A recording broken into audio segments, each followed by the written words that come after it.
Good afternoon, and welcome to the World Affairs Council of Washington, D.C.'s Brown Bag discussion with Joshua Kurlantzick, visiting scholar of the Carnegie Endowments China Program. We are happy to see so many interested students here again this afternoon, as well as our dedicated members. I would first like to call your attention to the Council's upcoming events. Next week, we have the national best-selling author Thomas Rick, who will speak about his book Fiasco and the events that occurred since it was published last year. Mr. Ricks will speak on September 10th at 6:30 each year at the CSIS. John Mersheimer of the University of Chicago and Stephen Walt of the John F. Kennedy School of Government at Harvard University will give remarks on their new book, The Israel Lobby and U.S. Foreign Policy, on September 24th. Details to follow, please take a look at our website. The Ambassador of Mexico will host a briefing and special cultural event on October 10th at the Mexican Cultural Institute for World Affairs Council members and their guests. Advanced registration opens September 10th for that event. A membership table will be open in the lobby after this presentation. As always, as a courtesy to our speaker and to the audience, please take a moment to turn off your cell phones at this time. We're happy to have Josh Kurlantzick, who, as I mentioned, is a visiting scholar with the Carnegie Endowments China Program. Combining his work as a special correspondent for the New Republic and a senior correspondent for the American Prospect, Mr. Kurlantzick is assessing China's relationship with the developing world, including Southeast Asia, Africa, and Latin America. His new book, Charm Offensive, How China's Soft Power is Transforming the World, assesses how China uses its soft power, culture, investment, academia, foreign aid, and public diplomacy to influence countries in the developing world. Mr. Kurlantzick is currently a fellow at the University of Southern California School of Public Diplomacy and the Pacific Council on International Policy. Mr. Kurlantzick was previously foreign editor at the New Republic. He has covered international economics and trade for U.S. News and World Report and has reported on Southeast Asia for The Economist. His articles have appeared in the New York Times Magazine, the Washington Post, Foreign Affairs, Harvard, the Atlantic Monthly, GQ, amongst others. Please join me in welcoming Joshua Kurlantzick.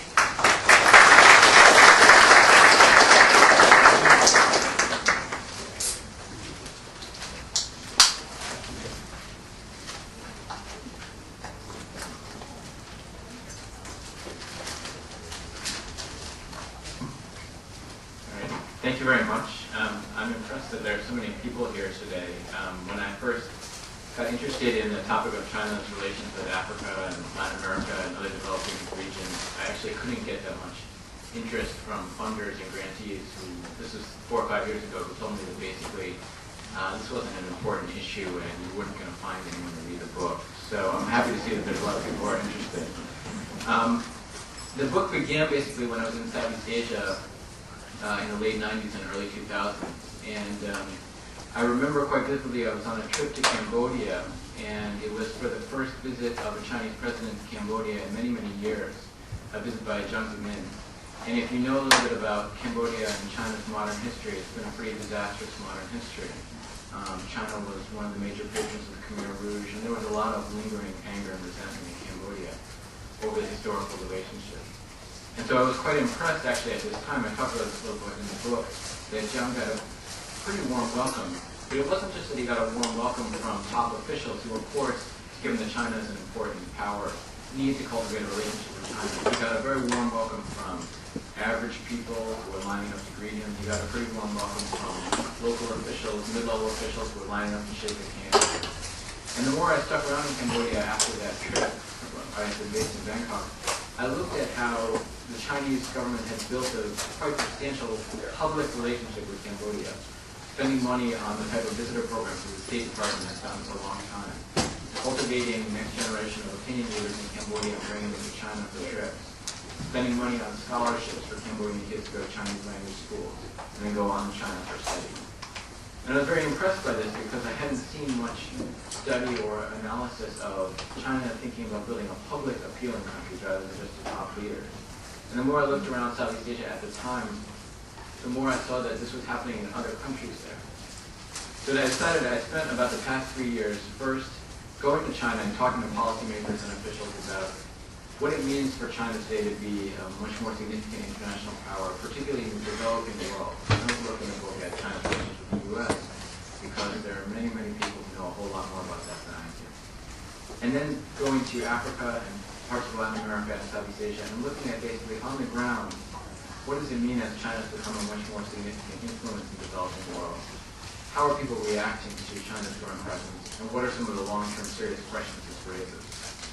And I particularly decided to look at softer power, not necessarily soft power, the traditional definition, but basically tools that China was using outside of the military security sphere: diplomacy, public diplomacy, aid, investment, all sorts of things outside the military security sphere.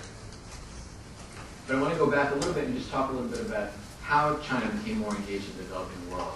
I think you need to go back to at least the mid-90s. And you see within China you have a public that started to become more confident, started to talk more about China as a significant international actor, starting to think about what it means for China to be a significant international actor. You also have, by the mid-90s, the Chinese leadership that is much more sophisticated, able to draw on their own think tanks, their own World Affairs Council, their own academics to craft more sophisticated style of diplomacy and foreign policy.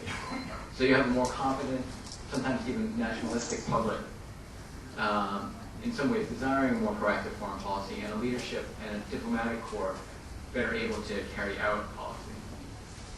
You also have what I think is quite interesting is that in the mid-90s, at the end of the Cold War, there was this really significant failure by China to use a very different strategy from the one I talked about in the book.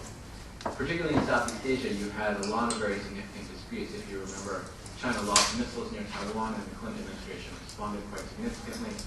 China claimed islands in the South China Sea. And these policies really failed. If the intent of the policy was in some way to bring gains to China, I think they really failed. You saw in Southeast Asia a lot of countries that responded poorly to this. They reinvigorated their defense relationship with the United States. They balanced against China. They worried about what China was becoming. It, in many ways, it failed. And so I think what I'll talk about in a second is how China pivoted away from that. Finally, I think you had the Asian financial crisis in the late 90s. And there are several aspects why this is important. First of all, I think it was really the beginning of the United States' declining public appeal, particularly in Asia, which has gotten worse in the last few years. But this was the beginning. The U.S. was perceived as responding relatively slowly. Japan also perceived as responding relatively slowly. And what China did not devalue its currency. It was not a major reason why the financial crisis was solved. But it played it up quite substantially with a lot of good public relations. And it won a lot of goodwill for this. And I think what you had at this time was Chinese leaders realizing that this kind of softer tool, an economic tool, done well with good PR, could really win them a lot of goodwill, whereas the sort of much more aggressive, harder policies of the mid-90s had really significantly failed. Since the late 90s, and I think you started to see a more coherent strategy of how China engages with developing countries, which you can see through interviews with Chinese policymakers or even through some of their own policy papers themselves.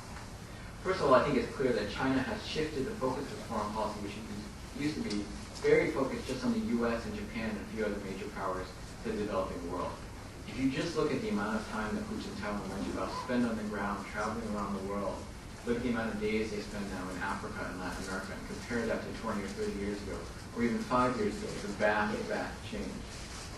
Part of this is because I think you have some sort of recognition among the Chinese government that as to China, which calls itself the world's largest developing nation, which is probably a subject of some controversy, but has some sort of appeal to other developing nations and can produce some sort of rhetorical appeal. To some extent, even possibly serve as a model, although I think it's very debatable whether the growth that's happened in China could ever be replicated in other places. In some ways, I think the Chinese officials suggest that they have a model that's somehow different and has worked for them.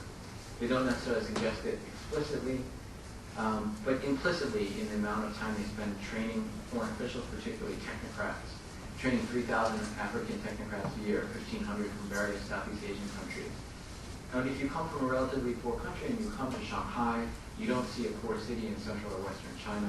You see the staggering growth that's happened in Shanghai, and yet the same group of guys, mostly guys, a few women, are still in control in Beijing. You wonder whether there is some sort of model that they have followed that's somehow different from the kind of neoliberal Western model. Clearly, also part of this is that China has been able to build relations with countries that are in some respects isolated from other actors in the world.